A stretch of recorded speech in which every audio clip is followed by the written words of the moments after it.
I'm really tired. I'm sore.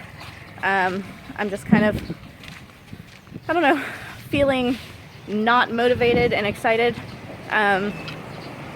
The thing about fighting really frequently is that when you have disappointment or losses or things that you're working on, you get to go right back into the kitchen and, you know, like work on things that weren't working for you, or kind of jump on things that are working for you. So when you fight frequently and you're doing well, it's really exciting because you can like build on that momentum. And when you're not doing well, you can kind of see it as like washing that taste out of your mouth. But it also means that sometimes you can go on like losing streaks, or you can still be feeling your loss when you're getting back in the ring, and it's not always a super positive feeling. So, you know, there are like UFC fighters who have 3 losses in a row, and that takes them a year and a half to do, and that's real shitty because you have all this training in between. I can have 3 losses in a row that are like within a single month.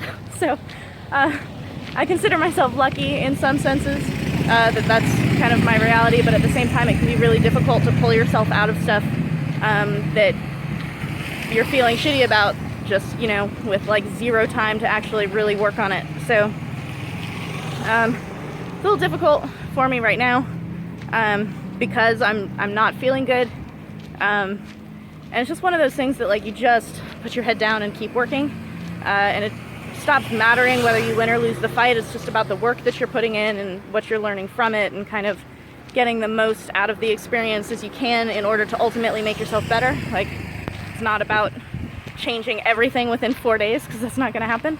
But you also don't need to change everything. You know, losing a fight doesn't mean that everything you're doing is totally screwed.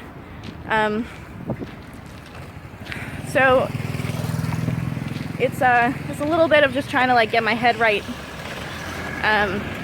for this fight on Friday. I talked to the promoter and he's putting money on it. So, you know, I wanna fight well and fight hard because it's not my money.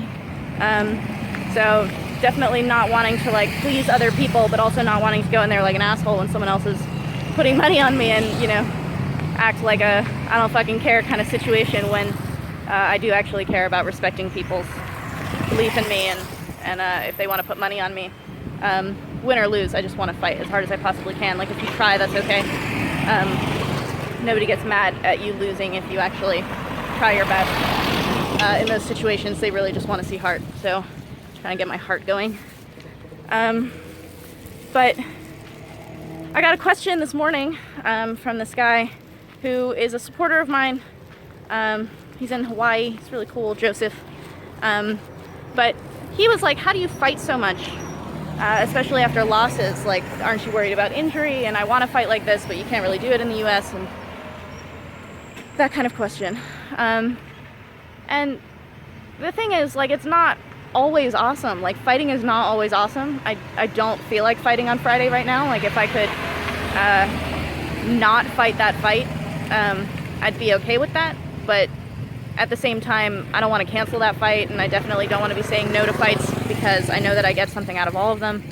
But I think ultimately what it comes down to, and why I can fight even when things are super shitty, is that in this book I was just reading, and it's kind of like a very Buddhist way to look at things, he asked the question, what are you willing to suffer for?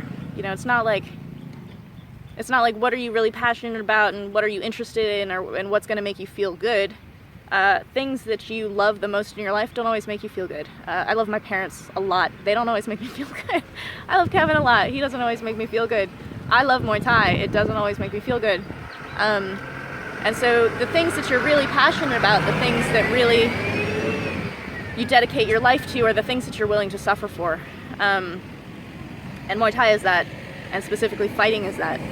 I think there are people, and there's nothing wrong with them, it's just a different kind of love. They're not willing to suffer for fighting, and so they want to take a lot of time off, or they want to make sure that they pick fights that they can win, or they should win, or things like that. And it's just a different way to do things. I'm not saying that those people are wrong or anything like that, but it's a different passion.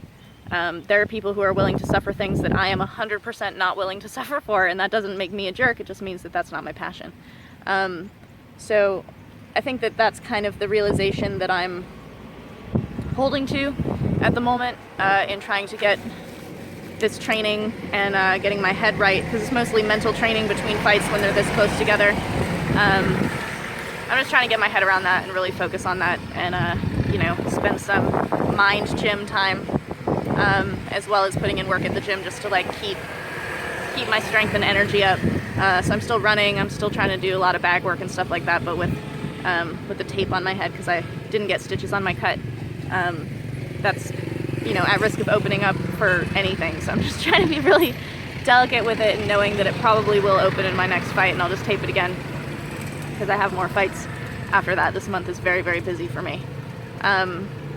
So that's my spiel, I guess, about how I'm feeling right now, coming off of 2 losses in a row and trying to get myself right so that it doesn't become a losing streak. But the fact of the matter is, I'm not afraid of failing. I think that I get a lot out of that. And it's not a like either you win or you learn kind of thing. It's like sometimes you're just gonna have really difficult times, and when you fight the way that I do, that might be a number of fights, even though it's in a very compressed amount of time. So it's just a matter of dedicating yourself to the right parts of training and the right thoughts, given that it's very tempting to like fall into a self-pity or like getting lazy or being like, oh, I'm so tired, I have to rest, so I'm just gonna kind of check out and hope that things are different when I come back in the ring.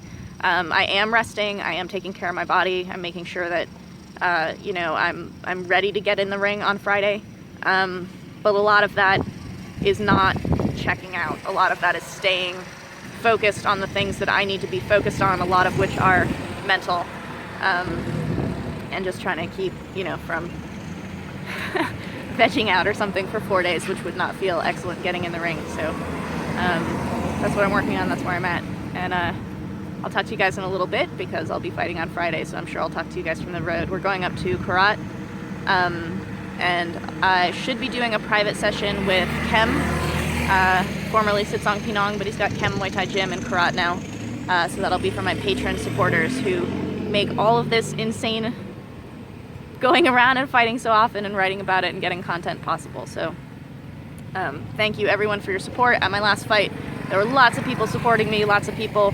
actually at the fight, and people who were cheering for me afterwards, and I really, really appreciate that. I think that when you're kind of isolated, which it sounds crazy that I'm isolated, but actually I am. I'm connected online, and I have my gym, but because I kind of fight in this rogue fashion of like going and trying to get my corner there, I am kind of like